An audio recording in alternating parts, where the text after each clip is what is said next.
episode of Progress, Potential, and Possibilities, discussions with fascinating people designing a better tomorrow for all of us. I'm your host, Ira Pastor.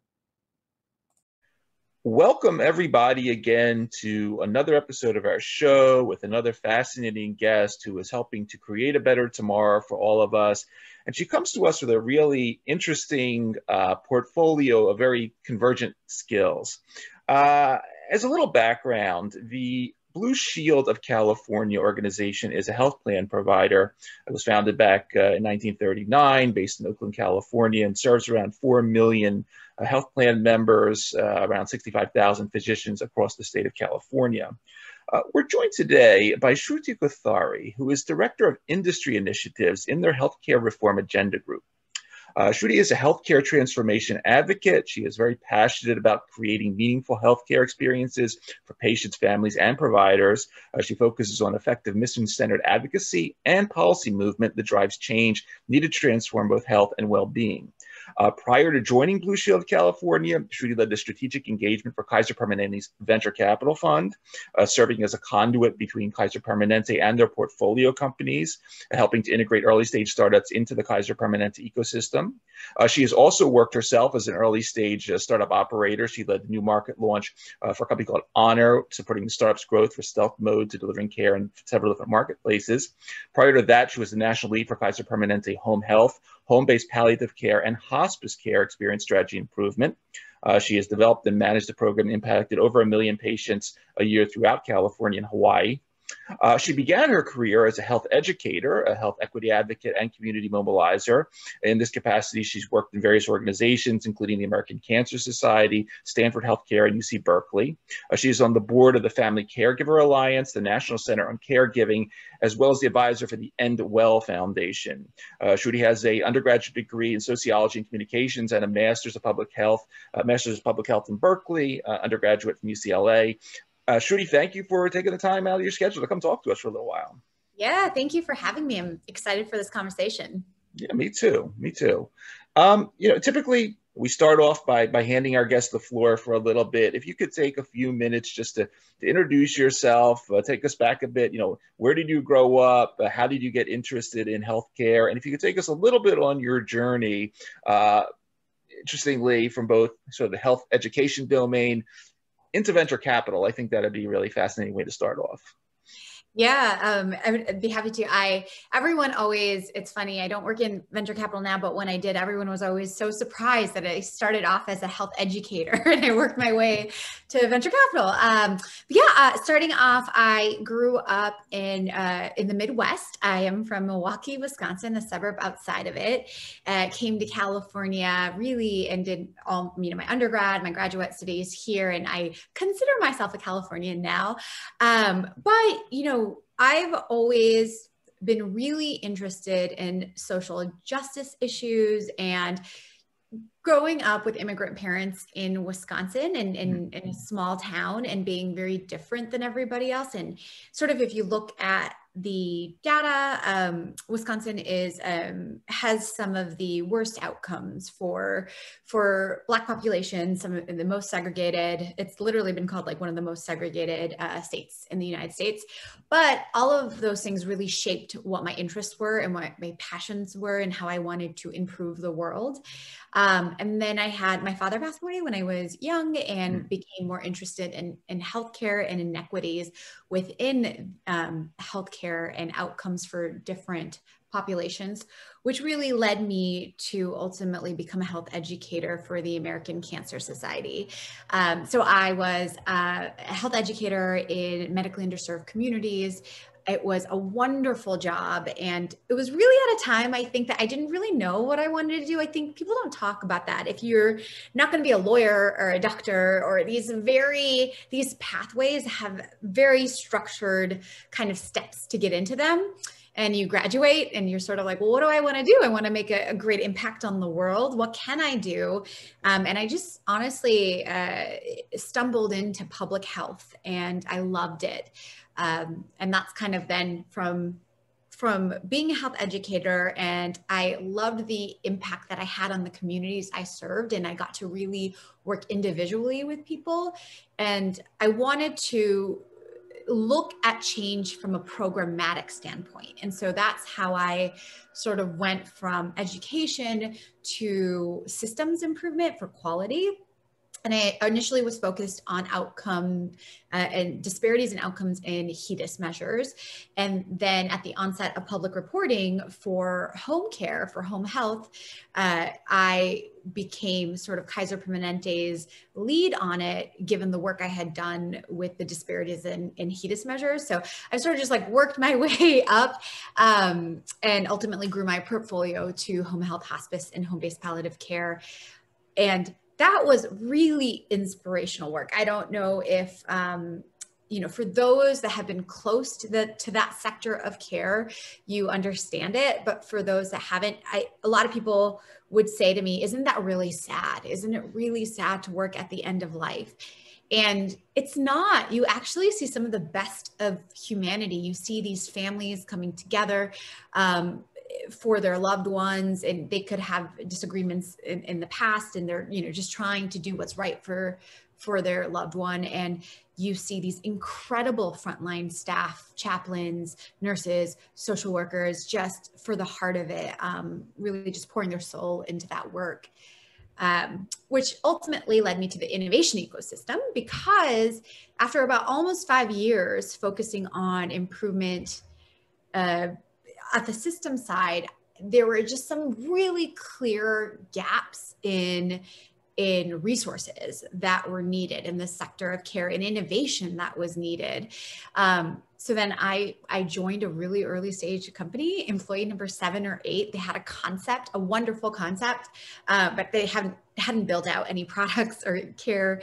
And I was hired to help them with it. And it was such an incredible experience, coming from a large system into a smaller stage company where really sky's the limit, and you raise, venture capital sort of to test new ideas and see what can scale. It was very inspirational. And I learned so much from my time at Honor. I was there from, again, really like 7, 8 people to around a Series B, live in several marketplaces. And I left to essentially go to Kaiser Permanente's venture capital fund. And again, looking at that, how do we keep affecting change, a larger end size? That was, from one startup, I wanted to work with innovation across healthcare ecosystem. And I got to do that in my role in ventures. And I worked with over 25 innovative companies across the spectrum in healthcare, focusing on medical devices, tech solutions, digital therapeutics, really just a lot of different things, which was wonderful and also very inspirational. But ultimately left for venture capital because I noticed a pattern, whether it was quality improvement, whether it was on the operations side, whether you're a startup trying to sell into a system, or you are a venture capital looking for what was the market saying and where you were going to invest. Industry alignment and policy was really important in terms of, you can have the best product, the best idea for innovation, but if the ecosystem isn't ready to scale something like that, you are only going to get so much traction. And so that is ultimately why I came to Blue Shield of California. And I now focus on something we call industry initiatives, which is essentially looking at scaling transformative innovation through industry collaboration and policy movement.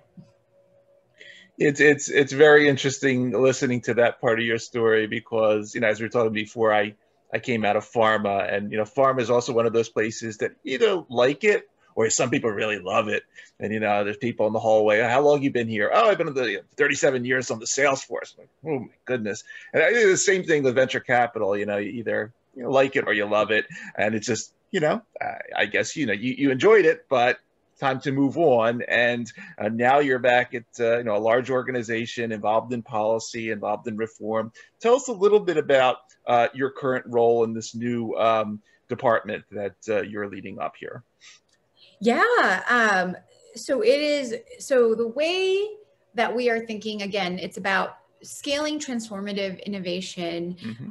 And in order to do that, building the relevant industry alliances and or policy movement for that. So how we think about that is really a few different ways.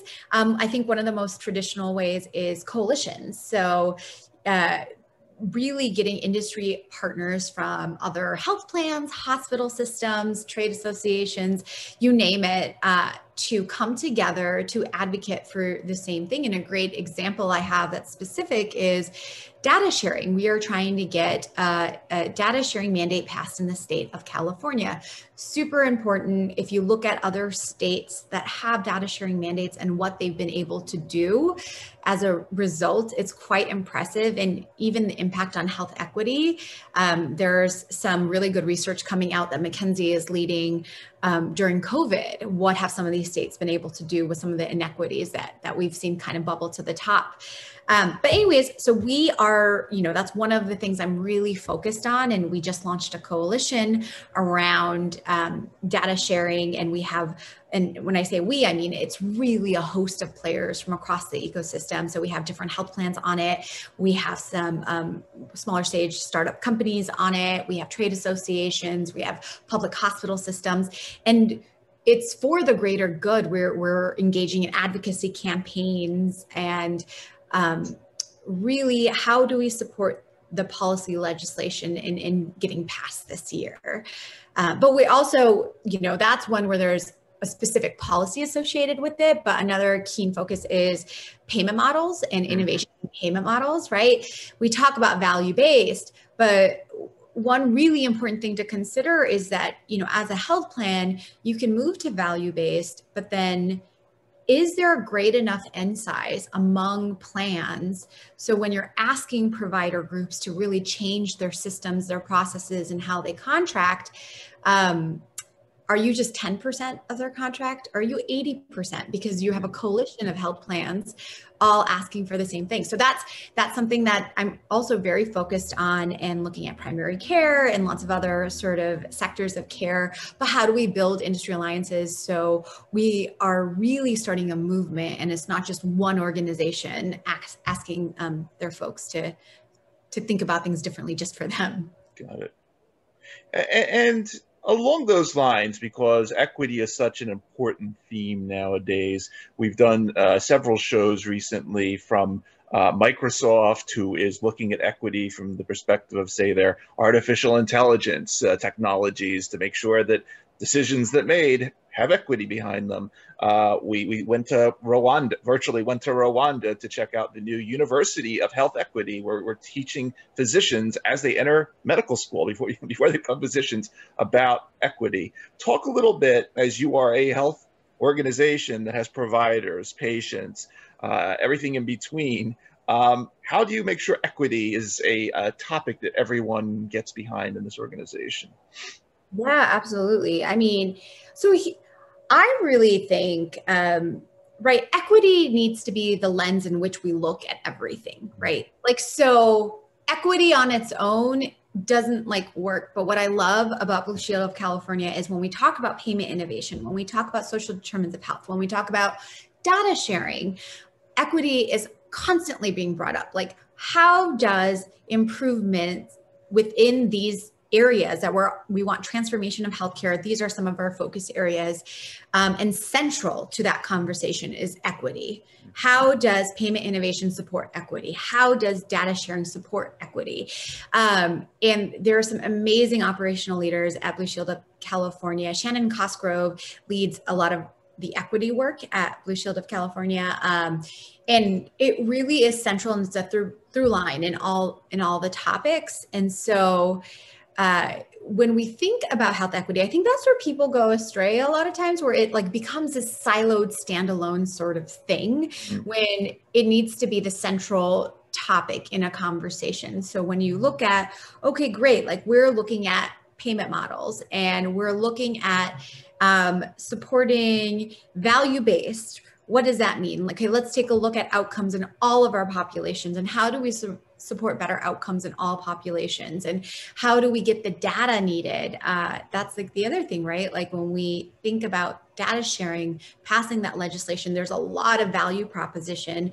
And a lot of times when we think of equity, we just think of certain payer lines like Medicaid, or, you know, and that's absolutely not true. When you look at outcomes, there's poor outcomes across the board, whether you're a commercial member, whether you're right, Medicare, Medicaid. And that's one of the biggest mistakes, I think, when we talk about equity that happens, is we only focus on Medicaid. And I love that Blue Shield of California does not do that. They focus on all lines of business, and it's really brought up in every conversation, not just when it's like a conversation about equity. It's a conversation about payment models, and equity is brought up, Right. you know? Fascinating. Continuing along this theme, you know, in addition to everything you do at Blue Shield, you also recently founded this fascinating organization, Women of Community, focused on celebrating and elevating voices of women of color, doing extraordinary work in health in their communities. Tell us a little bit about this organization, and then just introduce me, please, to these two interesting new terms in terms of pervasiveness of manels and wanels. Yes, that's right. Yeah, you know, so one, in my own personal careers, right, like I've worked in public health for over 10 years now, and women of color have been such supporters of mine and advocates and my hype women, I like to say. But so I've just known so many fantastic women of color, and it just really boggles my mind when you hear people saying, and you hear this a lot in like things like venture, where the attention, especially this past year, has been brought to a lack of diversity of founders getting funded, right? Mm-hmm. Like, and then manels and wanels you bring up. For folks that don't know, manels are panels with all men, and wanels are panels with all white people, essentially, right? And that happens so often. And I personally know so many women of color in healthcare just doing incredible, extraordinary work. And I think a lot of times it takes intentionality to expand your networks, right? Like we can't help, we naturally sort of gravitate towards people who are like us in some capacity. And so it is really not people's fault that this happens, but then we have to be very intentional. Like if we want to see diversity and inclusion and equity, we have to be very intentional in expanding our networks for these purposes, right? Like, and so there's data that comes out every year from McKinsey around women in healthcare, and they sort of break down the percentage of leaders at healthcare organizations that are women of color. And there's always such a disparity for women of color, like literally 4% women of color versus 30% white women, right? And then you also look at pay gap and the disparities there. And so all this data shows us there's such disparities, but you constantly hear this rhetoric of women of color are amazing for community mobilization. They really get people to turn out. They get impacts. And I just want to see that demonstrated in the data, where folks are getting leadership positions, they're on boards, they're on panels, these different things. So that was the inspiration for Women of Community, and I launched it. And we're doing a few different things with Women of Community. The first is I started this web series called Take 10, each episode under 10 minutes. And a woman of color who is supporting the health of her community is profiled. And in the episode, you sort of learn about the journey of entrepreneurship for that woman. And then also, who are the women that support her? So you can learn about other women of color that are supporting healthcare, but then also one action item that people who are watching can do to help support that person. And so I wanted it to be an intentional, actionable series where people walk away with it with one, yes, learning about a woman of color working for the health of her community, but also one simple thing that they can do to really advance that person's work.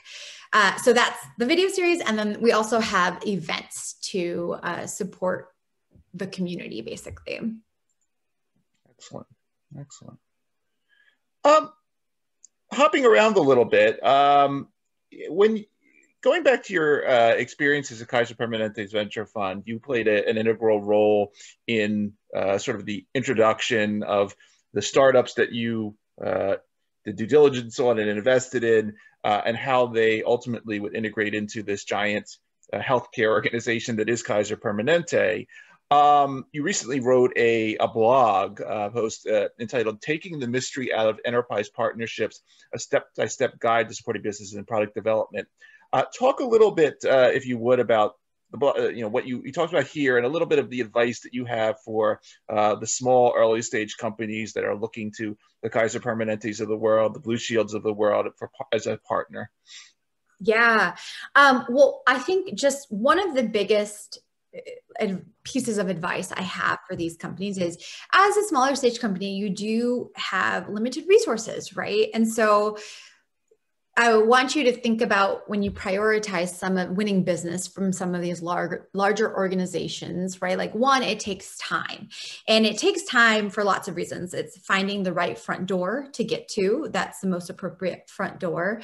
And then just conversations as they sort of work up takes some time. And even when you do win a pilot of some sort, like, to scale that, you can see a Kaiser Permanente and you can think, oh my gosh, like 11 million members. But really, that scaling across the regions takes so much time. So when you look at what is the carrot at the end of the stick, is it worth the long pipeline to target these large organizations? So really having an honest conversation. I don't think enough smaller stage companies have that conversation with themselves, and whether it's worth the effort. But then the most important thing that you can do when you do decide, yes, that's the right pathway for you, is finding the most appropriate door. So this, I've seen so many companies fizzle out because they'll talk to different groups within a large organization and think, oh, this is great. Like, this is the right door.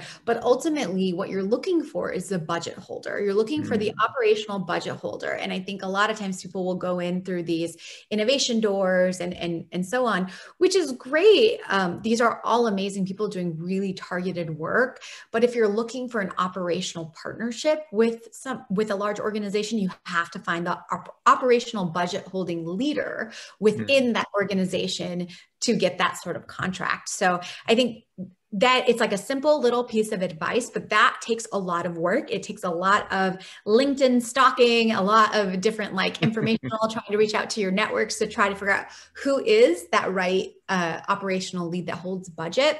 And also to be aware, if it is a larger organization like Kaiser Permanente that has different regions, that will be a different person in each of your regions. So something else to keep in mind. Interesting. Very interesting. Shruti, coming back to something we started off with, you talked about your experiences in palliative care and hospice care at the beginning. And in addition to Blue Shield, and in addition to Women of Community, you also are on several boards. You're an advisor for this organization called End Well. You're also on the board of the Family Caregiver Alliance. Topics we don't talk about that much, but are serious topics, because we all at some point will experience some combination of our family needs in this area. Could you just take a few minutes and sort of talk about what you focus on with these organizations, and also some of the innovation that we might be seeing at end-of-life care in terms of death doulas and some of the other new roles that are popping up in 2021? Yeah, absolutely. So one, Family Caregiver Alliance, if you don't know that organization, please look them up. They're an incredible nonprofit. They're the National Center for Family Caregiving, and they do just such impactful work.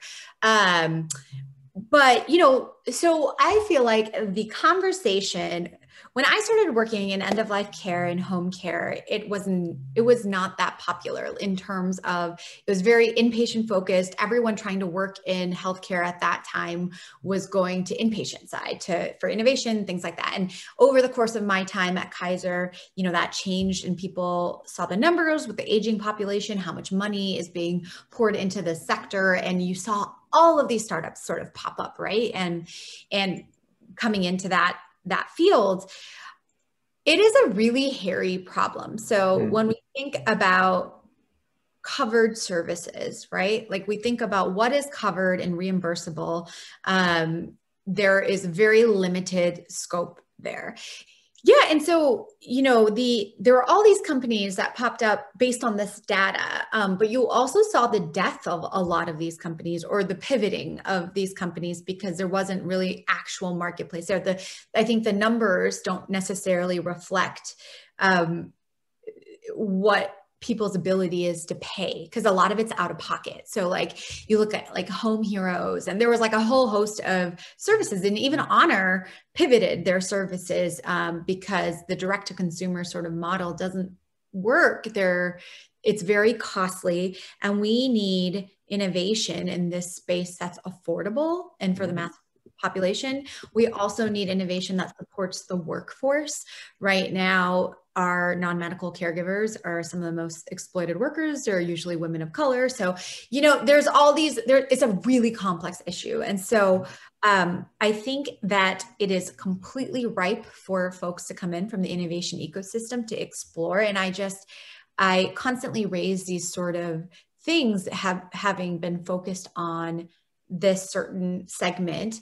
And I would say like End Well, that the organization that you mentioned, is really incredible in that dying is such a human experience. All of us are going to experience death because we will die and we'll have loved ones that die, right? And it is something that people don't like to talk about. And we look at even the national, like hospice, it's like a 6-month benefit for like Medicare and so on, a year long at most commercial plans.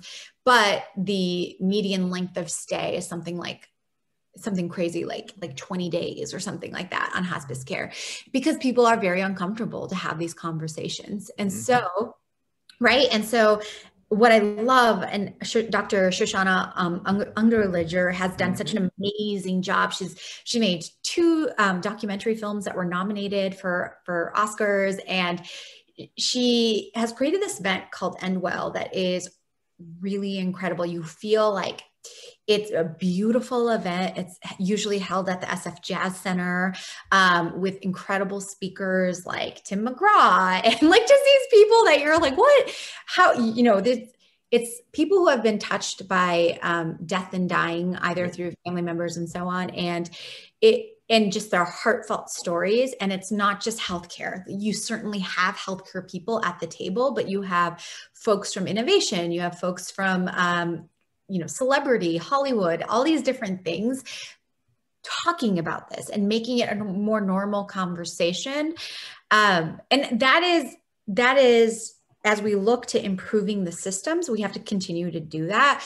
I think with that also comes more money to this ecosystem. Like a great example, I think, for us to think through is in attracting workforce. When you look at a lot of big tech companies, they really bolstered their services for parents, because as they saw the workforce they're trying to recruit to their companies, they were new parents or going to be parents. So like when we think of like IVF and these suite of services to attract employees, those same employees are going to have parents who are aging, who are going to need non-medical care and so on. And so I actually, like, if I had to make a prediction, I do think at some point our large employer groups are going to start covering some of these services more. And it will eventually come around to being supported. But I think all of us can support the conversations. And I don't have the answer to, it's such a complicated challenge. And I am really looking forward to, though, more and more attention on this and more resources on this, and to see what people come up with around this. It is a complex topic, no doubt, but you have more knowledge on it than most. So another really cool thing that I learned about when I was doing a panel actually for End Well, and one of the panelists was from Facebook, and she led a program at Facebook that was, when people die, what happens to their their social media presence essentially, right? And like, what do you do with that? And like, there's just all these really interesting things with end of life. And we think about our presence out in the digital world. And anyways, really cool things to just kind of think through and different leveraging. I think people start with services, non-medical services. There's a whole host of companies out there working on that, but that is so superficial to this like really complex problem and getting deep into it. Shruti, you've had a really complex career, a very fascinating and complex career so far. Startups, venture capital, large health organizations, academia. Take some time, if you would, just to, obviously there's going to be a lot of people, you don't have to shout out to them all, but important influencers, mentors that have been really instrumental on keeping you doing what you're doing, type of people that if it wasn't for them, Shruti Kothari would be selling real estate or practicing law or something totally different. Yeah, totally. Actually, yeah, I'm kind of gonna go with like monumental steps in my career, like who's been super kind of supportive. First, there's a woman named Leah Lewis who works for the American Cancer Society who gave me my first job as a health educator.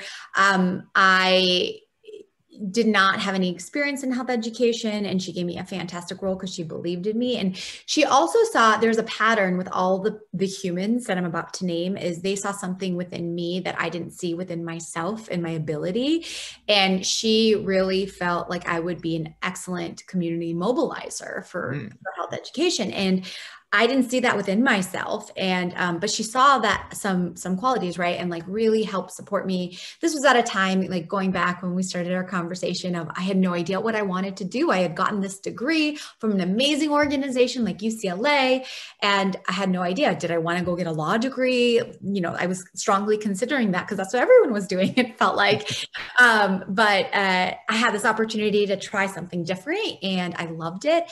And if it wasn't for Leah Lewis, really mentoring me and helping me become a better community mobilizer, I don't know if I would have realized my ability to do that. And that skill set of community mobilization, I've used in every single role that I've had. And so that was a fundamental step in my career in kind of in developing those skills within me.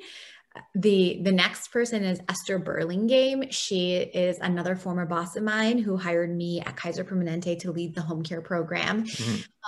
And what I appreciate about Esther so much, she's such a fantastic human. She is a captain in the Navy. She led the analytics team for national quality for Kaiser Permanente, just incredible human.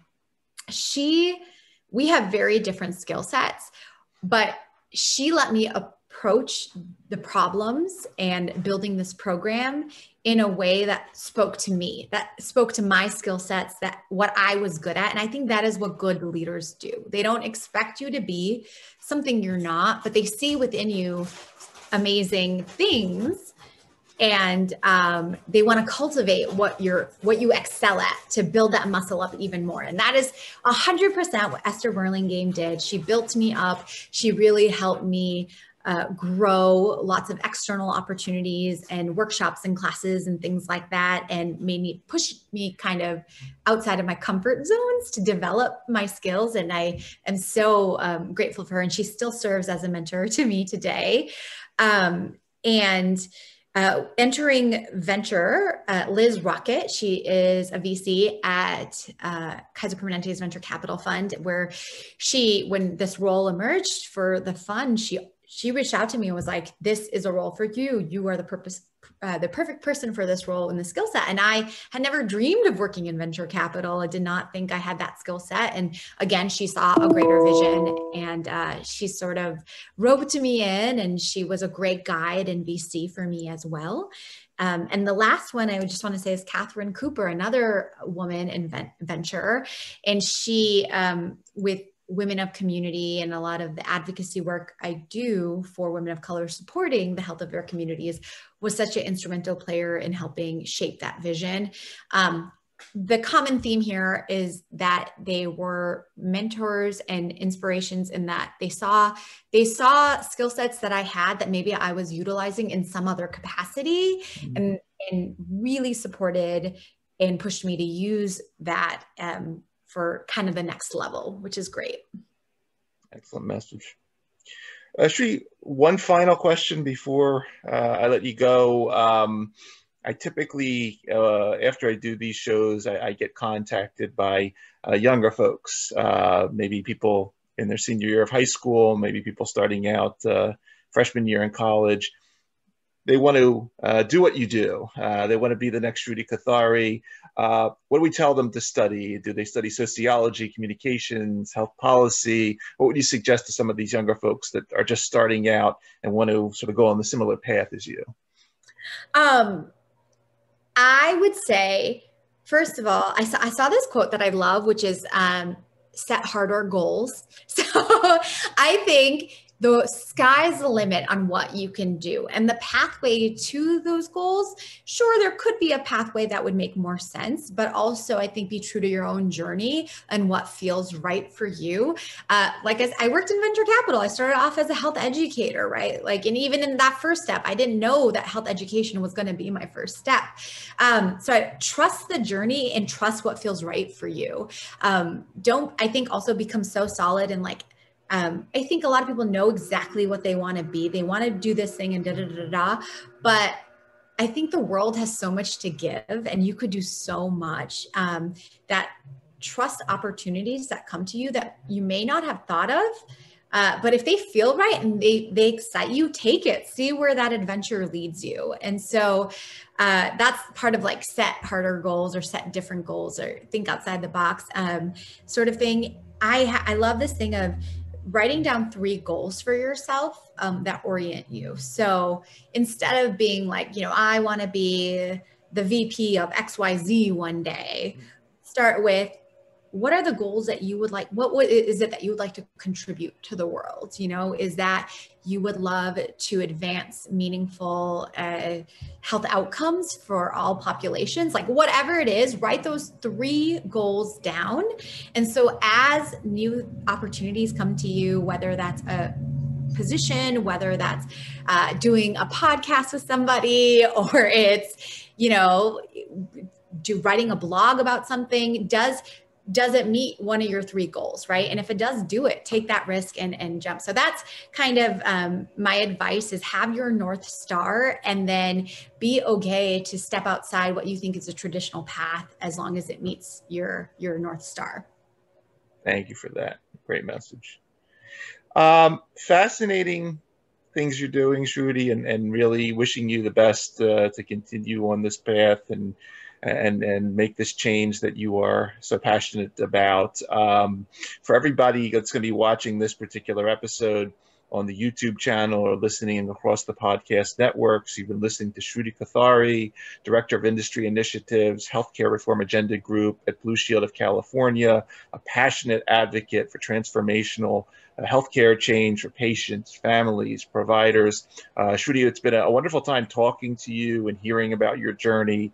I want to thank you for taking the time out, for doing what you do. And as we say on the show, thank you for helping to create a better tomorrow for everybody. It's been a wonderful time.